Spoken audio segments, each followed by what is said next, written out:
Good evening, everybody. Can you hear me all right? Yeah, great. We're just about ready to go. I think there's maybe one. No, the door is closing, so we're good to go. Welcome to this Royal Society of Edinburgh Investigates event. It's one of a series of events that are happening this year. And tonight we're going to be talking about the future of Scotland's libraries. Just a little bit of housekeeping before we start. There is not a practice fire alarm due to happen in the next hour, so if the alarm goes off, then we need to leave the building. There's a fire escape directly behind the way you came in, and there's also another one over there as well. Could I also ask, if you haven't already done so, could you turn your phones off or put them to silent? That's brilliant, thank you very much. My name is James Robertson, I'm a writer, and it's a great honour to be chairing this event to talk about the role of libraries now in Scotland, the challenges and pressures that they face, but also to think into the future about where libraries might be in 10 or 20 years' time. And to discuss these things, we've got three incredibly well-informed panellists, and I'll just introduce you to them one by one. First, immediately sitting next to me is Aideen Lynch. They are the Research and Evaluation Manager at Scottish Book Trust, and is leading the Scottish Book Trust's first independent research project on the value and impact of Scotland's public libraries and school libraries. And we'll hear quite a bit more about your research in a little while. We're not doing that work. Aideen is a writer and a freelancer with a background in poetry. Next, we have Amina Shah, who I think probably needs no introduction in this building. Amina is our National Librarian and Chief Executive of the National Library of Scotland. She has had more than 25 years of experience across the cultural sector in Scotland. She was previously Chief Executive Officer of the Scottish Library and Information Council, Director of Programme at the Scottish Book Trust, and President of the Chartered Institute of Library and Information Professionals in Scotland. She's a lay member of the Court at the University of Dundee, a visiting professor at Robert Gordon University, and chair of the Legal Deposit Libraries Group in the UK and Ireland. So no shortage of experience and knowledge to help us through this session. And finally, on the chair furthest away from me is Sean McNamara, who is Chief Executive of the professional body for works in Scotland, which is indeed the Chartered Institute of Library and Information Professionals in Scotland, which is usually called SILIPS just to save time. Yes, definitely. And he leads a team that supports the profession via professional development, advocacy work, and more. Libraries in Edinburgh. And we were talking before we came on the issue about the crucial importance of librarians as opposed to just libraries themselves. So I'm sure we'll be talking more about their role as we go on. I thought perhaps to kick off, I would just try and think back a little bit about where libraries have been in my lifetime so that we can then talk about where they are now and where they might be in future. And I should say also that towards the end of the session, we'll have time for questions from the floor. So we'll try and allow a bit of time for that. And we have an online audience, so there may well be folk who are listening or watching online who want to put some questions to the panel as well. So we'll do that a wee bit later. Thinking about public libraries and libraries in general over the last 50 or 60 years, I thought maybe I could just tell a wee personal account of what they have meant for me. I'm a baby boomer. I grew up in the 60s and 70s, and I was absolutely inculcated into the library habit from a very young age by my mother, who signed me and my older siblings up for library membership almost before we could walk, I think. I've got particular fondness for a couple of libraries in Scotland, to me, both of them actually libraries that were funded by the Carnegie endowments of Andrew Carnegie in the 19th century. And the first of these was Stirling's Central Library, great big ornate building with turrets and many windows. And I have fond memories of that because it was there that my mother took me to be issued with my own first borrower's tickets. I think I was 6 years old at the time. And having read through everything I could in the children's shelves, about 11, I was granted access to the adult section through enormous and heavy glass panelled doors, which was moving from one world that had completely engaged me into an even bigger world, an even bigger room, and an even bigger world that engaged me for the next following years. And then a little after that, they opened a brand new public library in Bridge of Allen where we stayed. And after that, it was just so easy to bike or walk down to the library. And I was there in and out probably 3 or 4 times a week during school holidays. So it was libraries for my childhood and teenage years were absolutely essential, and I can't really imagine what life would have been like without them.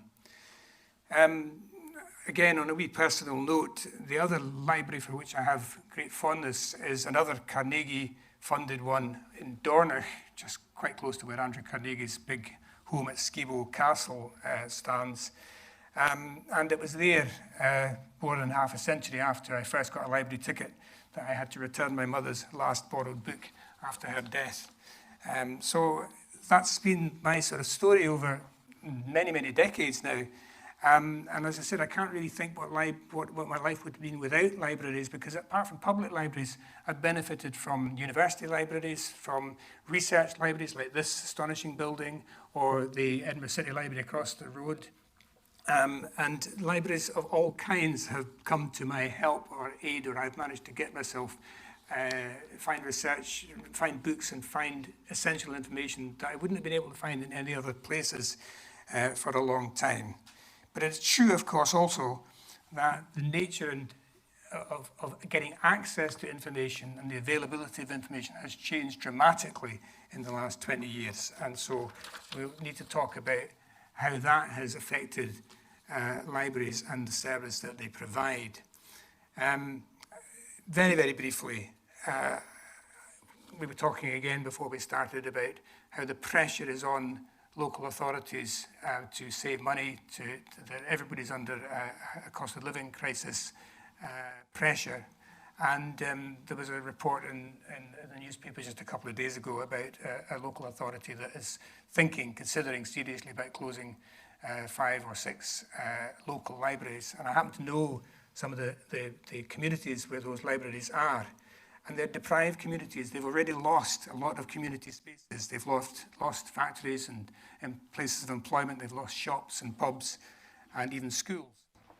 And I think sometimes when the last place to go is the library, it feels like an act of cultural vandalism and a further deprivation for some of those communities. And that's because that's what it is, I think. So here just now, Andrew Carnegie, with whose life one might argue on different fronts, but I don't disagree with him one iota on this one. He wrote, "There is not such a cradle of democracy upon the earth as the free public library, this republic of letters where neither rank, office, nor wealth receives the slightest consideration. A library outranks any other one thing a community can do to benefit its people. It is a never-failing spring in the desert." So on that note, hopeful note I hope, of the past, let's turn to the future. And I'd like to ask each of you in turn, first of all, thinking about where we are now with libraries of various different kinds, because there are so many different kinds of libraries. They're not just all public access libraries in Scotland. Where do you feel we are now with them? What are your hopes or your worries about the sector? But also thinking ahead 10 or 20 years, where do you think we might be then? And what, again, are your fears and hopes about that period that's coming up towards us? Can we start, Sean? Would you like to? Yeah, absolutely. And I think my journey to libraries follows, a similar passage of that first feeling of going into Pollockfields Library and being in the children's section, and then you would walk through to the adult section, and the air would feel different, and you couldn't wait to eventually be able to go in there. And I think of libraries then. they are very different from what they are now. There's so many other services around digital inclusion and other vast number of services that are provided in libraries that maybe weren't then, but they're still about the same thing. They're still about equity of access. They're still a safe, trusted space. They're still a place where the staff are incredibly skilled and resilient.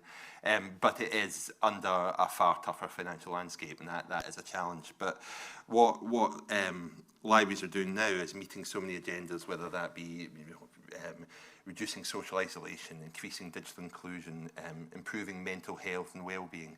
They're meeting so many different agendas, but doing it with often so little resource, and trying to do it every year with a little bit less. I mean, I think libraries over the last 10 years or so have seen 40% increase in visits, but 30% decrease in funding. And that's a really stark contrast. So, my worry for the sector is, how do we find that funding? How do we keep that support going for libraries so that those amazing staff and those amazing buildings can continue to empower young people when they first enter them and then throughout their life? Because we do see there is a lot of political support for libraries, but there is a tough battle to fund them. And it's the same across the board. School librarians, improve attainment. They help people access reading for pleasure for the first time. But if there's only one between two schools, or in some local authorities, none at all, it is very difficult. But libraries, wherever they are still doing that same core value. That hasn't changed. How they do it is different, but how they achieve it is going to continue to evolve over the next 20 years in different ways. But it has to have that support. It has to have that backing. They're well used. They've got the public backing. But it's how we find a way to increase that backing from policymakers and decision makers going forward. Because we still have a fantastic network. Although 1 in 8 libraries is closed in Scotland, there's libraries out there doing incredible things all across. School libraries, academic libraries as well, all providing that access to people that are free to use, a free space in the community. As you say, when pubs are closing community centres, often the library was always the only place where you didn't have to spend money, and in some communities it's the only place left, and if you take that out, what have you got left in that community? So we have to protect them with everything we've got.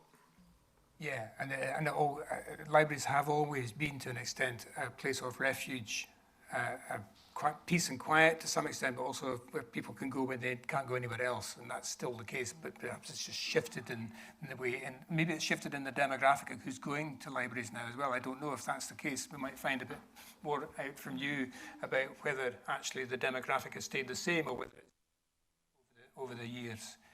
Amina, can I ask you to respond to that first idea about where we are now and where we might be in 10 or 20 years?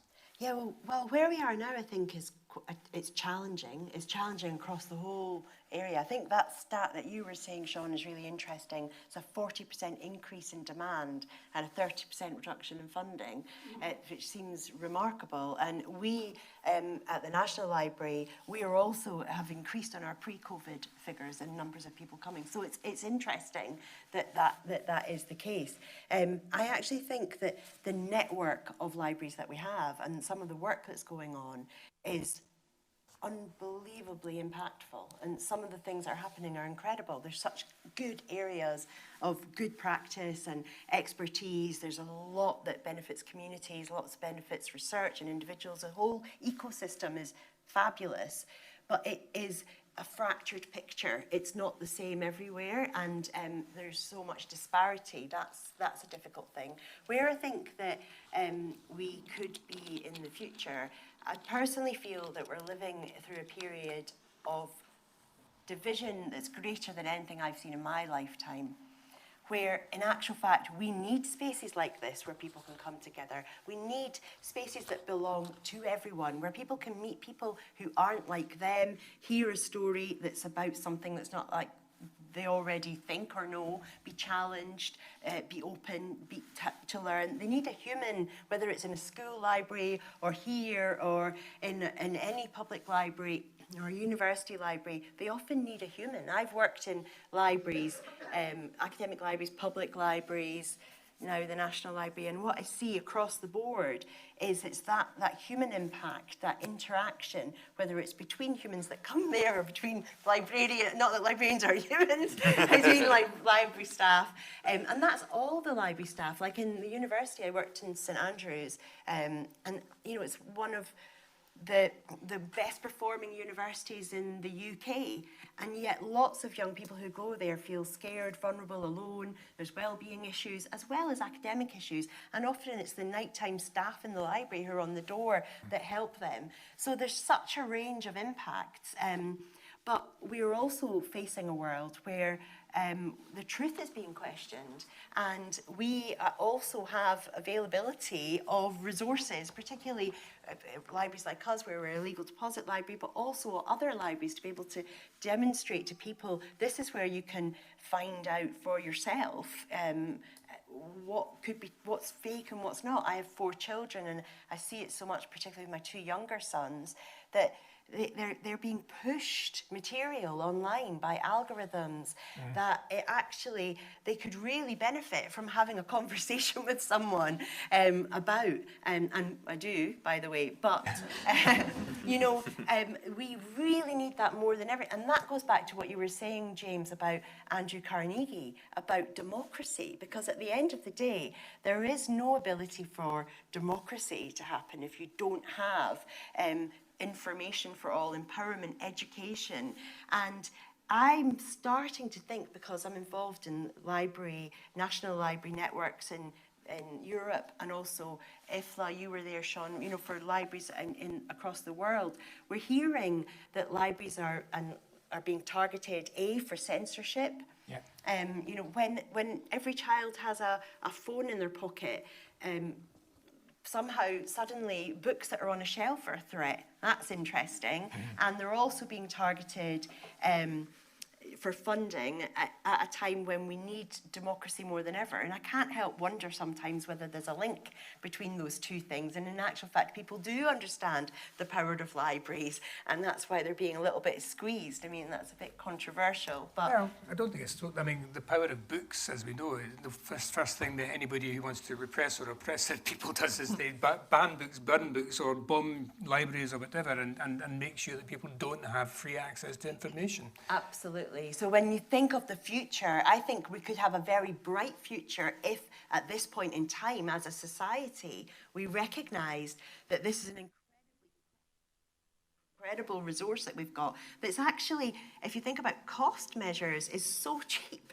Like, it's actually a spend to save. It's an investment, and we see a lot of private schools, for example, and academic institutions that are at the top of the game. They know that, and they invest in the library service because it pays dividends for the well-being and the attainment of the rest of their community. And I think if we can recognise that more as a society, I think that in actual fact there is a lot that we can do to support the challenges of the future, not least, by the way, climate change, which is a huge issue for all of us to consider in the world. And libraries have a very strong role in helping with those conversations, with understanding.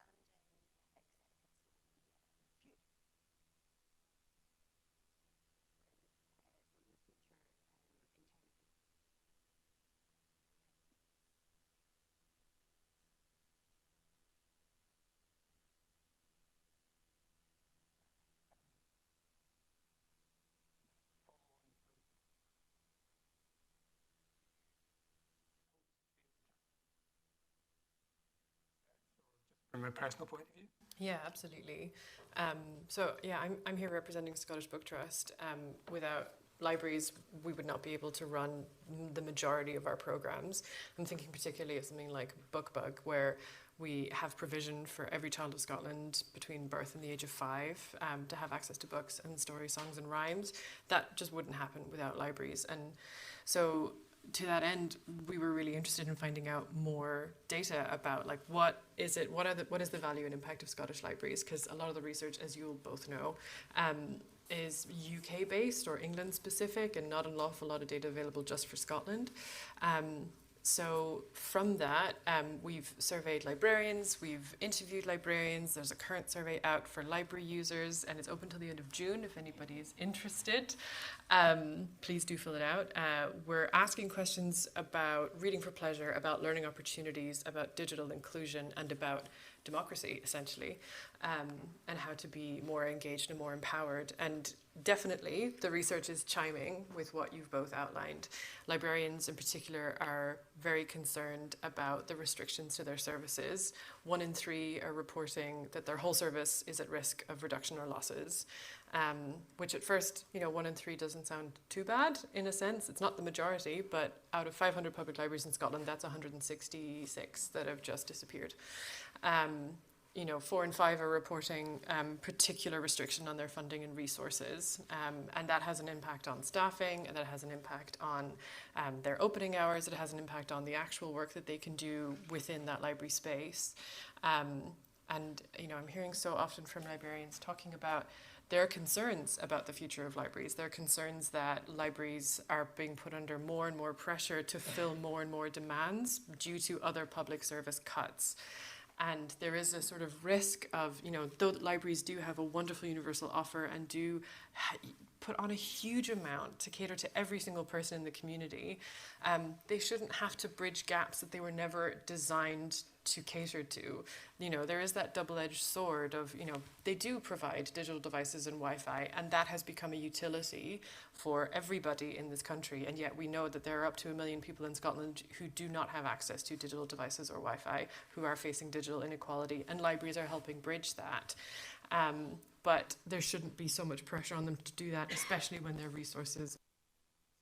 So it is definitely a very mixed outlook on the future, but a very hopeful one in terms of how resilient our librarians are, how resourceful they are, how much they do manage to put on even with dwindling resources and understanding. So yeah, definitely tallies with everything that Mina and Sean have been saying. Okay. Well, all right. Let me throw a difficult question, or maybe not a difficult question, a question for you to answer. I outlined my experience of libraries, right through my youth, my childhood, and in my adult life as well. But it's certainly the case in the last 20 years. Access to information has become much more readily available through the internet, obviously. The whole nature of how information is delivered to us has changed substantially. The newspaper industry has been completely changed. So there's an argument, I'm not saying it's a good argument, but there is an argument to say we don't need library spaces in the same way as we did, because people can get all this information through their computers. And even though you've said, yes, but there are a lot of people who don't have full access to the technology or don't have the abilities or the skills, possibly don't have full literacy skills, and therefore can't deal with that. Nevertheless, that must be a factor in the way that libraries change and remain or don't remain part of individual lives and community lives, as it seems to me more and more information is available online. I don't know which one of you would want. Well, I would say that one thing that I've noticed, and no offence to you, James, I respect you so much, but the more privileged we become, and the older we become, or the more, not older actually, because life changes in various ways. I think it's to do with privilege. It's quite easy actually when we think about, well, I benefited from libraries at that time. I needed libraries when I was a kid, but maybe I don't need them anymore, to think that nobody needs them anymore. But there are so many kids turning up to book bugs in every library across. There's so many people of all ages arriving, needing that kind of support, that space, those areas, the books. Quite literally, we're in a cost of living crisis. If you're a parent, you can go to a library and say, take what you want, have a feast from all these books on the shelves. It's somewhere you can go that doesn't cost money. If you're newly arrived in a country, where do you get information? If you've just come out of prison, where do you go to find your pathway and have a positive network? I think all of those things, it's easy when you aren't a user, I suppose, to imagine that they're not needed as much. But you only have to open the doors, and maybe, Dean, you could maybe say something about the research, but of any library, to see that they're jam-packed full of people who need those services. And also, I know myself that my mum, for example, she's visually impaired, and she gets so many audiobooks online from the library, where that's what she spends her day, listening to audiobooks, because she can't read now. She wouldn't be able to afford those because they're so expensive to purchase. So there are, I think that, as well as the fact that libraries have diversified to be involved in lots of other things, parts of information, information is diversified in itself. Like, you need to go online in the same way that you needed to have access to the newspaper, which libraries used to provide before, and warm, inclusive spaces that you're allowed to be in because you're part of that community and no one's going to chuck you out. That's important as well. Yeah, and the point about newspapers, I mean, yeah, all public libraries used to have the newspapers there, a variety, usually the local paper and a couple of other national papers and weekly magazines that anybody could go in and just read there. And that's where you would go, for example, if you were trying to look for a job. But that's changed. But people are going into libraries because they then need to get the technological access if they're looking for jobs. Yeah. Is that something that you found in the research as well? 100%, yeah. I would say that 1 in 3 librarians were reporting back that they do provide employability resources. So there is still quite a huge amount of people who are relying on the library and the librarians in particular for job applications, because so much of what our modern society is now doing is running council services online, job applications are online, access to any of that information has to happen online. And I actually want to share a piece of feedback that we got from one of our librarians speaking about this exact issue of digital inclusion, who said to us, Wi-Fi is available outside the building, and we often have people hanging around there when the library is closed. There is a space that is covered, and I'm arranging to get a bench put there, so at least they have a seat to access the Wi-Fi anytime they need, rather than crouching on the concrete. And I think that gives you a very real sense of how much of a utility it is to have that access. And in terms of learning opportunities and how that relates, we have so many examples of what libraries are doing for further education and learning opportunities across the board. We have over 60% of librarians reporting that their libraries are helping to close the poverty-related attainment gap by providing extra resources for pupils who maybe don't have school libraries because they were stripped, or maybe the schools are closed and they don't have somewhere else to go by the time their parents finish work, and the libraries that are open are filling that need. So yeah, absolutely. Yeah, that's a bit, and things do evolve, and I think our libraries and our librarians are champions of evolving with the times, and I think they have changed a lot over the 20 years, and they've done that really with great innovations. And you'll see lend and mend hubs, you'll see film clubs, you'll see book bugs going on, but throughout that you'll hear the same words. You'll hear things like access, and you hear safe, and you hear trusted, and these enduring values of what libraries are for never change. And it worries me as well when we've heard it before with councillors might say, well, I don't use it anymore. I get the internet. And it can be quite a selfish view to take. And we often have to counter that and say, well, there's millions of people that do need it. So just because you don't, you do need to think about the people that are paying their council tax in your area who absolutely rely on them. And I think libraries have more, we use this stat quite a lot, apologies, but they have more visits than go to the Scottish Premier League football. No, in fact, all Scottish football. And so it's very easy to counter the argument, well, nobody's using them anymore. And I think we've probably got to a point now where a lot of councillors do understand that. Some of them now are saying yes, but there's still a very difficult financial picture, and how do we keep everything going? And I can understand that, I can empathise with that. But we can see libraries as part of a whole system approach. You fund libraries, you're going to save money in the NHS, you're going to save money in other areas. So if you look at it as a whole picture, then it can be easier to see how libraries fit into that, rather than seeing them as versus this or versus that when it comes to funding. I think that stat, I love that stat, but also it just shows you the idea that these places are empty it just isn't true. Yeah. They're actually really busy. We're always really busy. Whenever I'm down at the British Library, it's absolutely mobbed. You can't find a desk to sit at. Exactly, and it's not just about need. people are going because they want to be part of that as well. So I think there is a bit of a myth that they're somehow empty vessels. Yeah, and I think also libraries have refreshed the reasons for people to go over the years. I mean, we've been living through a period when there are book festivals happening everywhere, but usually libraries are at the heart of a lot of the local book festivals that happen. They're the ones that have driven that whole thing forward. They've driven forward the idea of book clubs. So that's all about engaging people with books and reading, but also it brings them into the building itself very often, which is an important, it makes people realise that they have that kind of hub there, that's then they maybe discover that it does other things as well. But I want to come back to the issue of the human touch, as it were, the librarians themselves, because one of the things that's happening a lot, particularly in schools, is that the libraries are losing their librarians.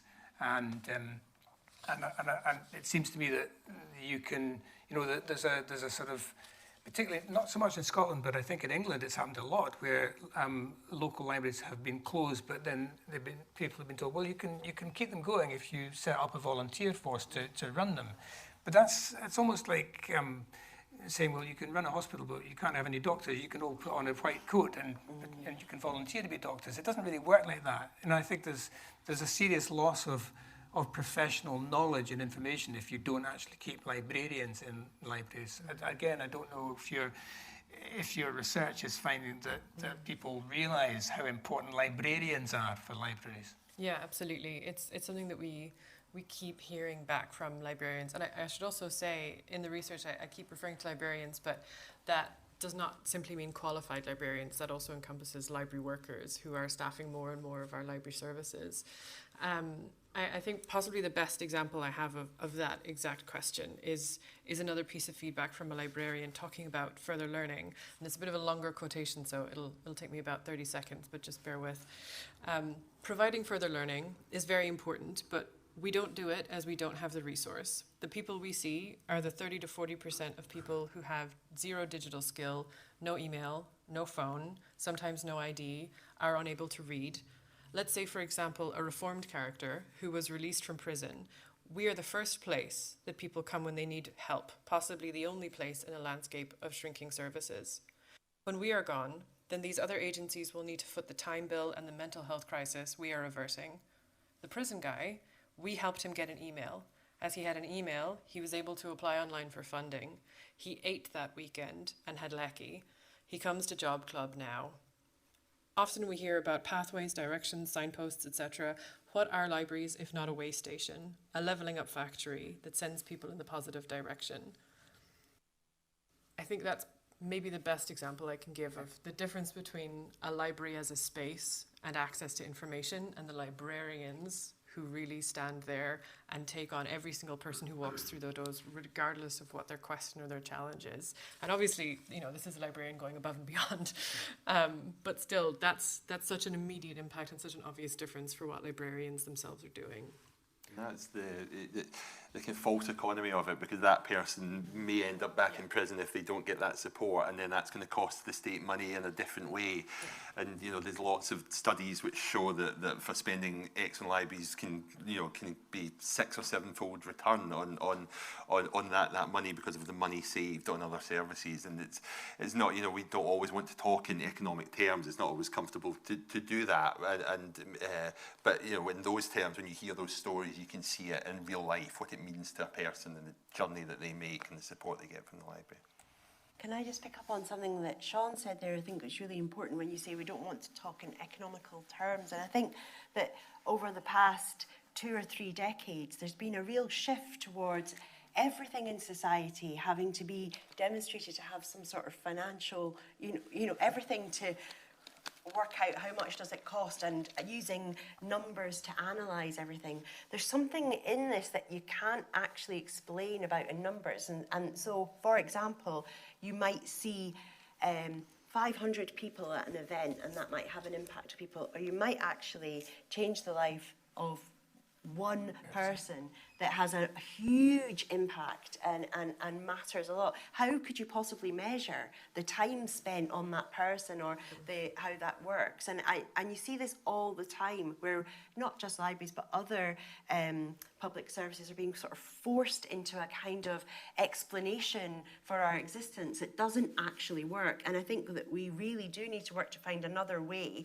and I know that many have, you know, we need to keep on doing this, is to find another way to explain and describe the impacts, moving away from that, because in many times they can be circular as well. So a library hours get cut, and then they have less visitors, and then they say, oh, nobody's going anymore. Yes, and then it goes into another spiral. And you also, you're right, you can't actually put you can't put a specific price on when a person goes into a library and finds a book or has a really positive reaction to a book, but that may not actually show through in something that we can actually pinpoint and say that's what caused that for years sometimes. Exactly. So you're right. Exactly. So we're talking about a difference between kind of hardline price accounting and putting a value on things, which goes back to, I think, to the Andrew Carnegie quote.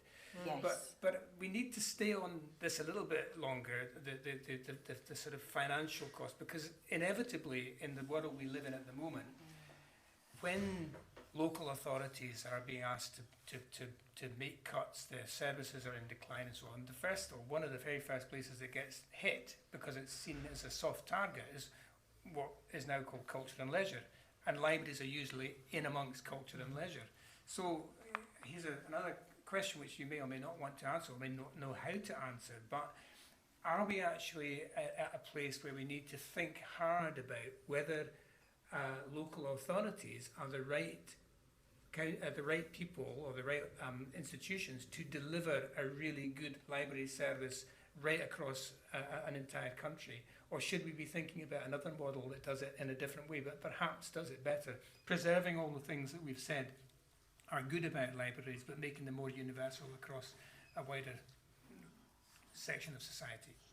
I don't know. Yeah, I mean, it's hard to answer what would be a different solution, because there is a fantastic value in local authorities planning their local library services because they know their communities. But what is clear is that the current financial model isn't working. That definitely isn't working, and that's also not working for museums and, you know, health services and education. It's not libraries that are in isolation. They are often disproportionately so in some sense, it's hit. part of a bigger problem. It's maybe a bigger picture there around how we fund our local services, how much we value our local services. And, you know, in other countries in the world, not everywhere, but, you know, in certain countries, you know, there is well-funded new libraries being built regularly, and they're well used because they've well-resourced, and they're fantastic built. In Paisley, they've opened a new central library. So many people have joined, their stats have gone through the roof, and that shows you the value if you do invest. But we've lost that willingness to invest. It's almost seen as, well, we just can't. We don't want to look long term in how we invest in our public services. It's all just short termism. It's just get to the next election. Oh, it's going to be bad news again. We've got to get out of that cycle. I'm not an economist. I wouldn't be able to answer exactly how we get out of that, but there are other countries that do it, and we have to move somehow towards a better model. Whether that's a change in how we deliver services across Scotland, I'm not sure, but they all need more money, and they all need more support, and I think we have to start not just surviving year to year. Let's get by this next year. Let's hope that libraries have survived, and we'll get on with it, and we'll do great things. We need a longer term vision, and we have a strategy for public libraries in Scotland, and these things are great, but we need politicians also, not just to back them, but actually to have that long-term vision for our public services. Do you want to add on to that? Yeah, to pick up on the question of putting a number on what the library service is worth in financial terms, it reminded me there's actually a research report that was put out by Libraries Connected in England based on a study that they did in East Anglia, where they put together, I mean, to paraphrase it massively, they put a number to it. They put a lot of numbers to what library services are worth financially to that society, to that community, whether it be further education, whether it be literacy. And the report's quite exhaustive if you want to get into the details of it. But what it comes out to is that they estimated a national value of library services of £3.4 billion. And reading through it myself, I felt like that was lowballing it, because, like you've pointed out, there's so many things that are not quantifiable, and this is an estimate based on the very surface level sort of approximations that they could make for these much more qualitative impacts. As for the actual model of the library service, I have to say, as somebody who grew up in Ireland where there's a very different service and it's run on a national library model, I still have my library card and I still go back, and it feels very different. You know, I was visiting recently and sharing this project with my family, who were kind of shocked to hear that it was so different in a country that's so nearby, and it kind of reminded me, like, oh yeah, it doesn't have to be like this. There are other options. I think it's definitely true that there are other options, and we know that from across the world, that there are lots of different models in the way things are run. And I agree that whatever is happening, it isn't really working particularly well for anyone at the moment, so it might be useful for us to have a conversation about that. But also that libraries do sit in the hearts of their communities, and as much as I kind of roll my eyes when the BL, sorry, Rolly and the BL try and tell us, exactly. When people try and sort of advise, you think, well, wait a minute, we know locally better what to do.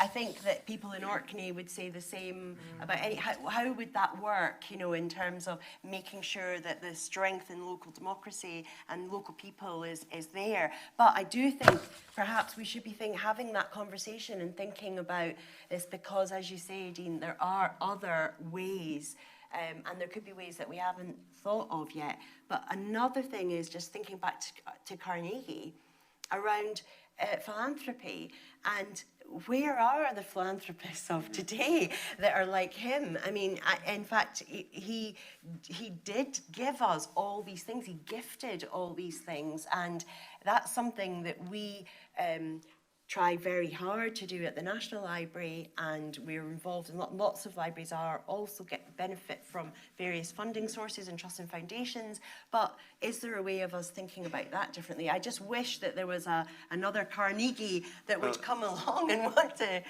Yeah, no, absolutely, and interestingly, like I Write today being saved partly through philanthropy, through a donation, and I think that's quite interesting. And even going back to the history of public libraries, when they were first established, a lot of councils didn't take them up. They weren't keen on them, and it wasn't really until Carnegie was building a lot of those libraries that then there was the possibility. So there has always been a concern about how they're funded, and that philanthropy really energized at one point. And I think where's Jeff Bezos's checks? whether that would be ethical would be another debate. But there is a need for philanthropy.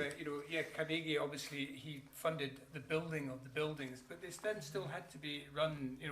by and librarians had to be in place and so on. And after that, they weren't continuously supported. No, then they went on. Yes. And the Public Libraries Act, in the 1850s, I think, when they came in, you're right, because there were relatively few people paying rates, they were pretty upset about the idea that you would actually spend money on enabling people, particularly working class people, to actually get into access to free literature, free books, etc. So that's been an ongoing issue for a couple of hundred years, really. We're going to open the debate out to questions from the floor if folk have got any. So we'll do that in just a second. So if you have got something you want to ask, then there'll be a roving mic or a couple of roving mics going round. So if you want to ask something in a couple of minutes, I'll get you to put your hand up. But just before we do that, can I just ask one last question? I've lost my incredibly important sheet here. Yeah. There's a question here about that I wanted to ask. Could you say something, all of you, just briefly about how libraries are having an impact on on some of the really key issues of today. And I'm talking about things like, you touched on it actually, I mean, about censorship and you know, retaining people's ability to have free conversations without being shut down or shouted down. Libraries presumably have quite a big role in making sure that those kind of really huge issues that we're facing today are kept in the public domain, but also that libraries do something to support what we said at the beginning. You know, the democratization or the democracy of living in a civilized society, I suppose.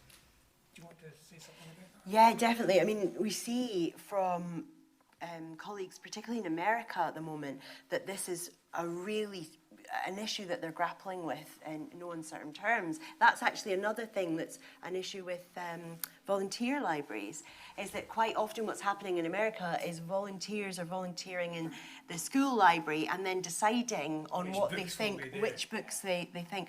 And it's something that we need to, and lots of institutions, I think IFLA have recently released, which is the International Federation for Library Associations, a freedom of expression statement, because without free access to publishing, writing, reading,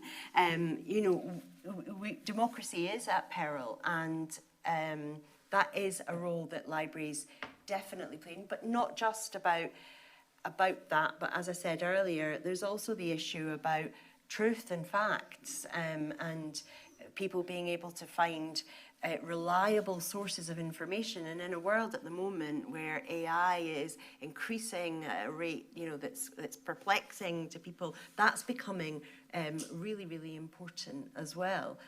So those issues, I think, of the issues of the day are really important. As I said before, the idea that we're a divided society and that we can come together through community and through spaces that allow us to do that, and I think is also, and connection is also critical. For example, to discuss things like climate change, or to be able to look at resources of the past, to bring researchers and other people together. All of those sorts of things are really important. And for young people, I mean, you mentioned that libraries meant a lot to you as a child. I think all of us have a story about that, most of us.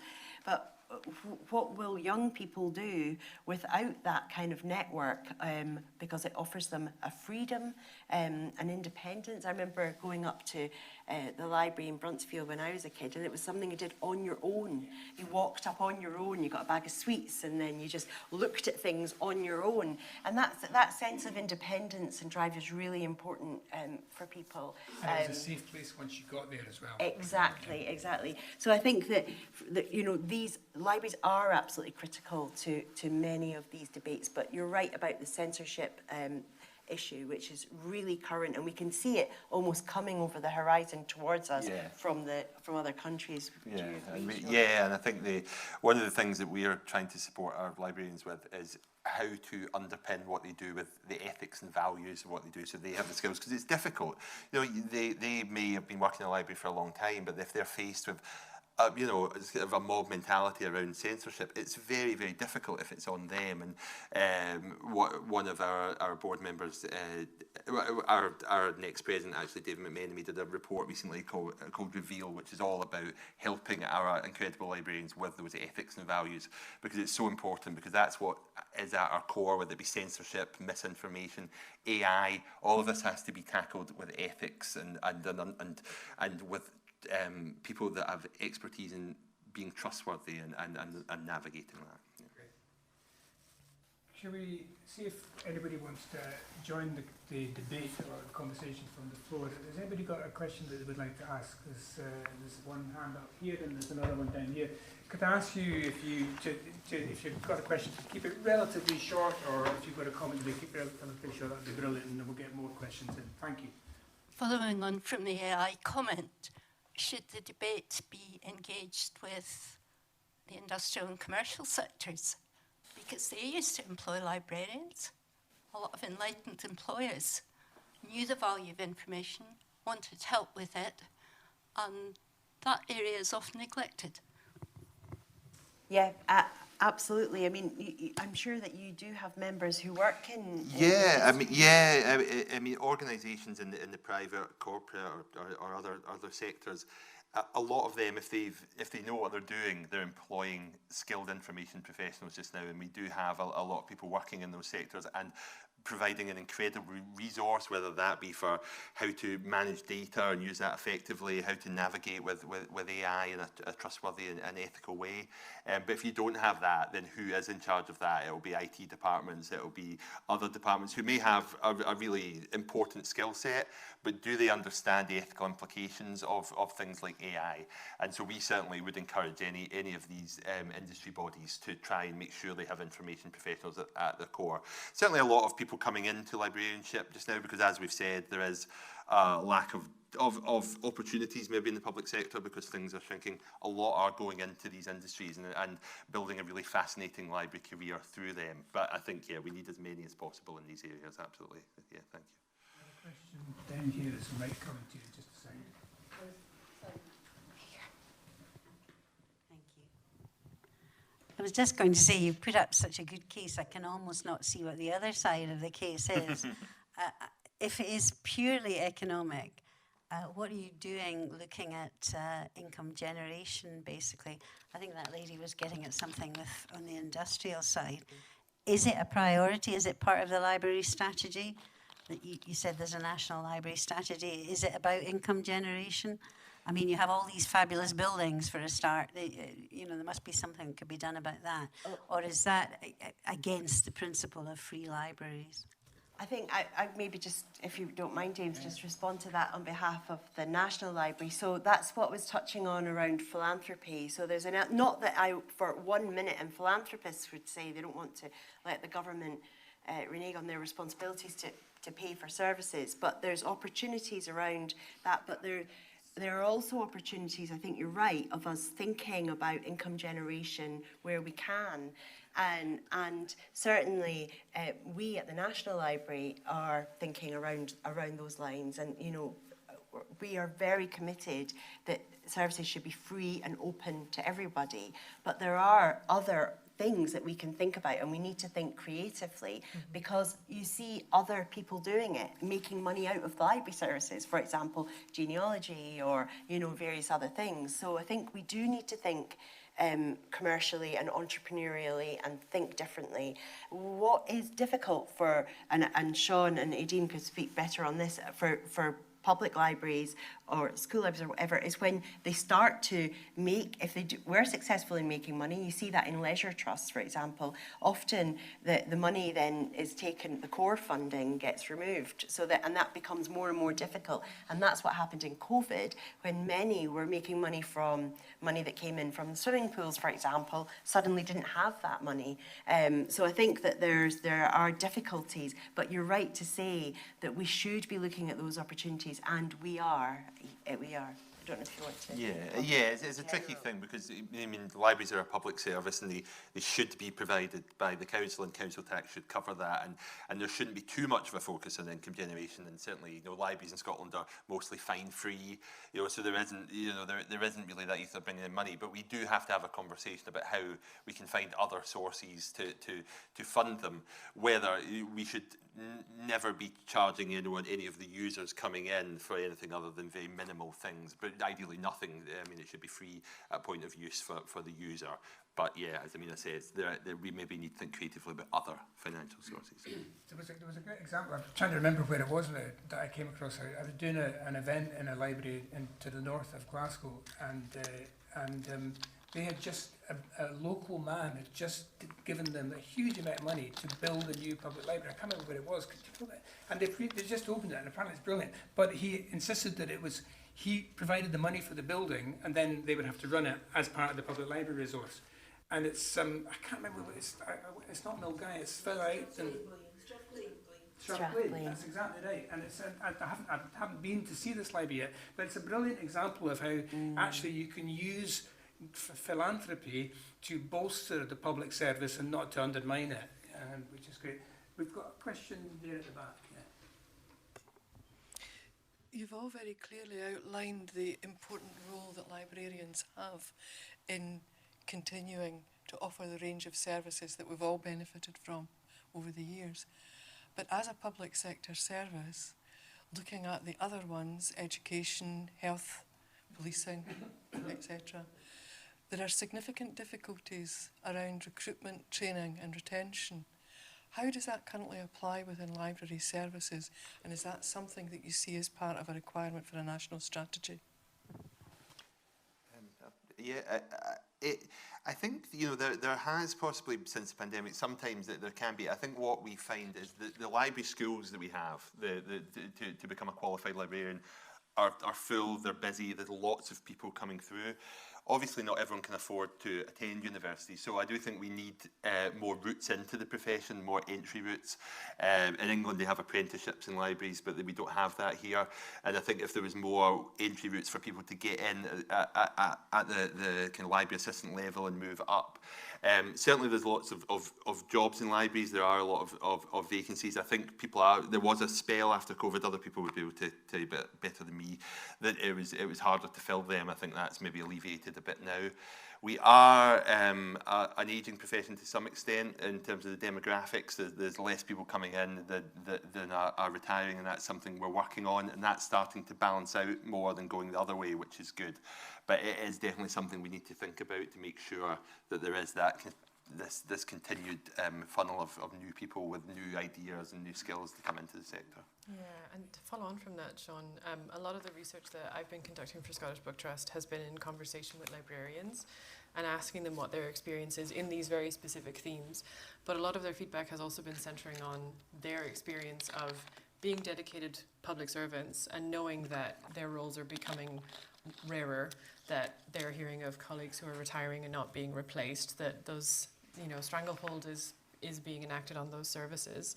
And this conversation has reminded me of another piece of feedback that I'll share from a librarian saying, no offense to national strategies, but sadly, talk is cheap and visions and strategies are all very well, but they require the investment and ring-fenced funding for our children's futures and their children's futures that those making such decisions seem singularly unwilling or else unable to provide. And I mean, that's what the research is really pointing towards, is that librarians are vital and they are covering so many bases and they are bridging so many gaps and they are not resourced enough. Talia, I just wanted to say if we've got anybody asking a question from who's listening in online. Yeah, so we've got a question saying, have there been any studies of the effects of library closures on communities? Oh, an excellent question. I know that that's something that I was looking into before we picked the specific emphasis on value and impact of libraries as they are now. The problem in trying to establish impact of libraries that have been closed is that it's difficult to know who to ask. The communities are not available because there's no other space like the library. There's no other free space. There's no other space with access to that kind of information. And so it's difficult to know who to go to ask those questions. It's difficult to find the librarians who've lost their jobs. It's sort of trying to get information where the information has literally been erased. So if there are any studies, I would love to read them, but that is the reason that unfortunately we couldn't conduct it. Good question. Anything else from online? Oh, this man with his hand up there, yes.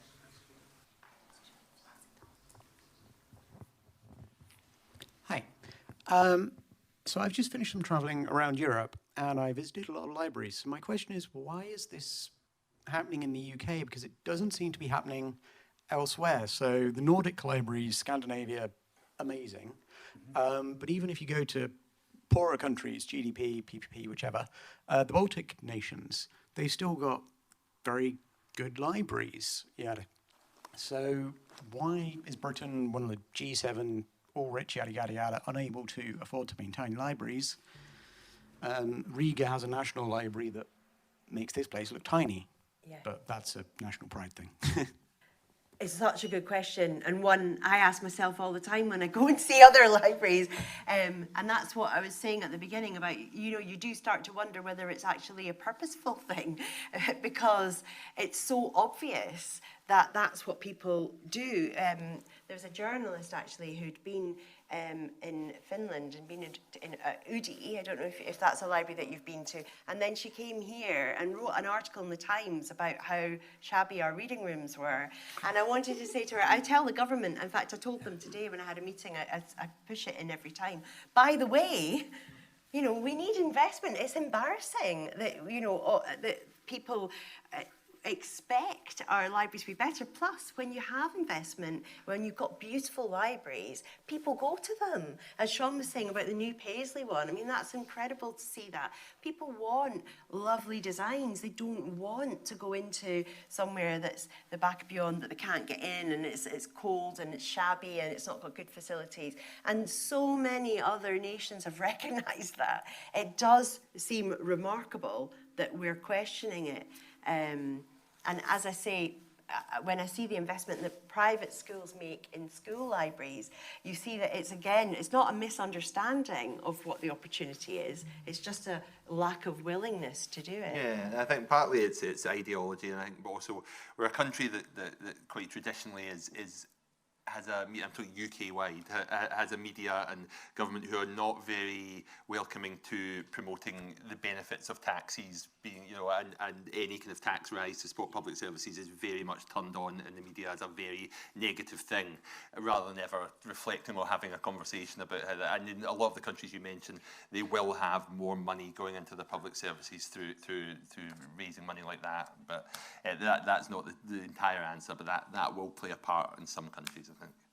We're going to have to wrap up in just a minute, but I just wanted to throw in that point you made about the quality of building and the look of buildings. One of the things, and I don't need to keep harping on about Andrew Carnegie, but when you go to a city like Dundee, for example, some of the Carnegie-funded libraries there are like palaces. They're incredible, but they're open to anybody to walk through those doors. And I think you're right. There's a sort of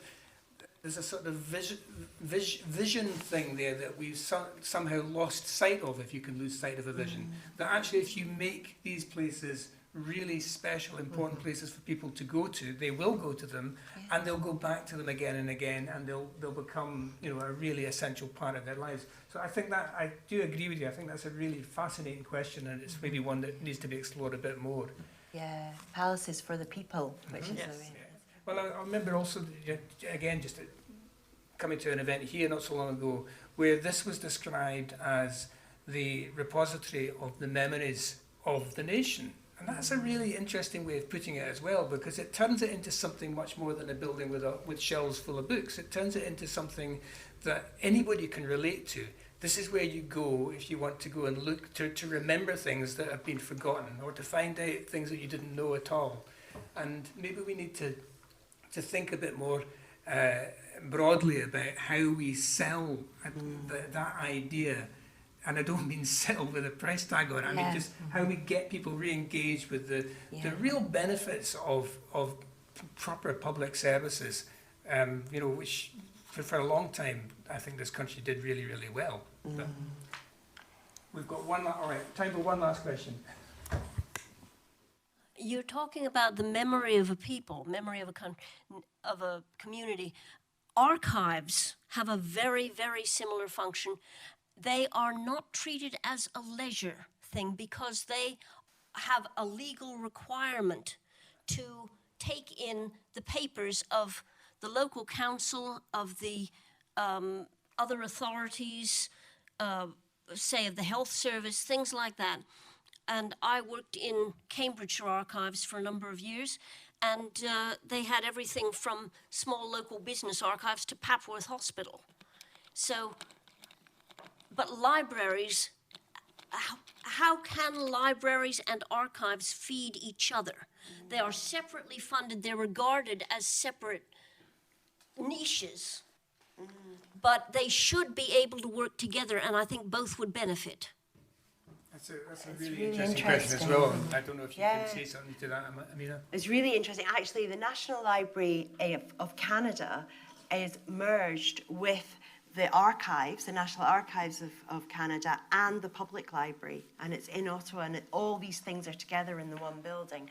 And I think you're right. I mean, sometimes you'll find the National Records of Scotland have the records, and we've got the stories. We've got the other things that add on that memory. So there are lots of connections, although they're different disciplines in itself. But I think it's a good point. Thank you. I think we are going to have to wrap up now. We've actually gone over time a wee bit, but I hope that has been a useful and an interesting event for you. Thank you very much for coming. I think, am I right in saying that this will be recorded? And so I think if you go to the Royal Society of Edinburgh's website in due course, this will be available to watch again online. And remember also that there are RSE Investigates events happening through the rest of this year. So again, if you visit the Royal Society of Edinburgh's website, you'll be able to get information about what else is coming up in the coming months. But it just remains for me to thank you all for coming and to ask you to join in thanking our speakers, Amina Shah, Sean McNamara and Aideen Lynch. Thank you very much.